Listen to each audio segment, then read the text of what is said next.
What's going on, everybody? Gleez here, and in this video we're going to talk about the Dragon Ball FighterZ beta on the Switch.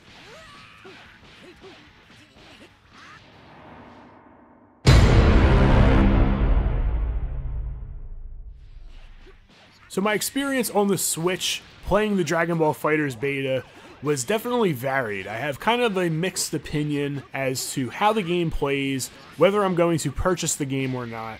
And it really hinges upon the fact that I see that there are some instances where the frame rate drops. And I'm not talking about just specific to online lag. That's not what I'm talking about. That's something completely different that we'll get to later in the video. But at the start of each match, it seems as though the frame rate is very sluggish, going from the start of the match to maybe about 6 or 7 seconds into the match, maybe 5 seconds into the match. Now, this was a problem years ago on like Super Nintendo's Alpha 2. That's kind of like what it reminds me of, which in this day and age, that should never be an issue for a game. If the console can't handle the way that the game is playing and stay at a constant frame rate, you need to do something to the game. You gotta tailor back the resolution or, change the demands that come with that game in order to keep a steady frame rate. That's the most important thing when it comes to fighting games. Most fighting game players will take a hit on the graphical end in order to have performance become steady. Now, the beginning of the match isn't the only time that this occurred while I was playing. It also seemed to occur when there were a lot of things on the screen. So if people have their assists coming out, there's a lot of projectiles, there's a lot of things moving on the screen, it seemed as though the frame rate dropped and the game kind of got a bit sluggish. Now, in the beginning of the match, that may actually have occurred because the connections may be trying to sync together.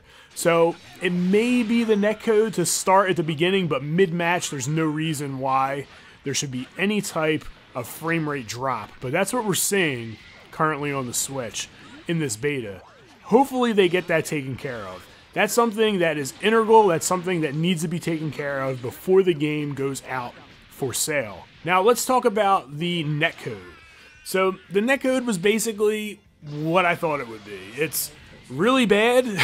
I mean, it's decently playable at times, but it's very similar to the experience that you would have on PlayStation 4 or Xbox One. It drops you out of rooms a lot. It causes disconnects mid-match. It's not very good. It's a delay-based netcode. It's like the old netcode that, most games don't even really use anymore. And it's just not a great experience as far as the netcode goes, but it is the standard. This is exactly what you get on Xbox and PlayStation. If you're used to that netcode and you don't mind it, then you're going to be fine with the Switch.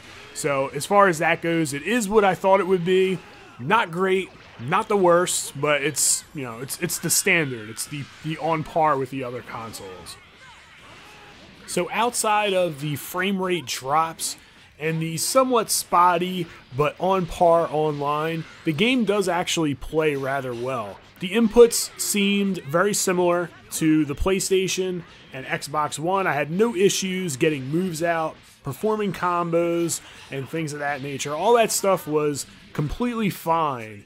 And when the frame rate was good, the gameplay was actually really, really good, considering that it's on the Switch. I think if they can really tailor the game to run at a steady frame rate, I feel like that would cause this game to be a very good port and worth your time in purchasing. If they can't get these frame rates down and the game at times is still going to drop frames, I think that it's not really worth your money.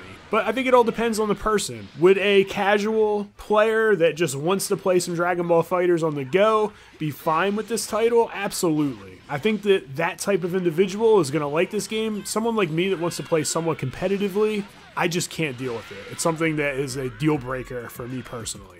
But I want to know your take. Leave it down in the comment section below. I'll also post on my other YouTube channel all of the gameplay footage, and you can just check out the game, see how it flows. I'll put a link to that channel down in the description also, so if you want to check that out. It's typically a place where I just put all of the videos that don't necessarily fit on this channel, gameplays, things that I want to get off my hard drive that I may use later. It's almost like a dumping grounds for gameplay footage. It's all gameplay. There isn't really any commentary on it. But if you want to check it out, go ahead over. So that's it. It's Gleez signing out. Thanks for checking in and continue to game strong.